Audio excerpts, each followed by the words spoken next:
Agar siz 3 ta tuxum, 200 gram tvorog, 150 gram tovuq grudinkasi, 1 stakan sut va ozgina bir bo'lak qattiq sir iste'mol qiladigan bo'lsangiz, kunlik oqsil me'yorini yopgan bo'lasiz.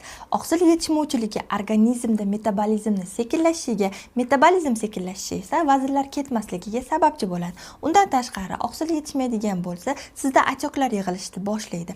Achoklar esa bu shishlar ketmaydigan bo'lsa, vazningiz ham yurishi qiyin. Yana organizmda oqsil yetishmaydigan bo'lsa, gormonal fon ham buzilishni boshlaydi. Undan tashqari, gemoglobiningiz pasayishni, temir tanqisligi yuzaga kelishni boshlaydi va bu esa sochlaringiz to'kilishiga sababchi bo'ladi. Siz hozir faqatgina oqsil yetishmovchiligi bo'lganda organizmda qanday holatlar bo'lishi haqida bilib oldingiz. Undan tashqari, organizmda bir nechta defitsitlar bor. Agar bu defitsitlarni yopmaydigan bo'lsangiz, qayta semirishingiz oson bo'lib qoladi va gormonal muvozanatingiz o'ynashni va ortiqcha vazn ketmaslikni, ya'ni vazn qotish holatlari bo'ladi.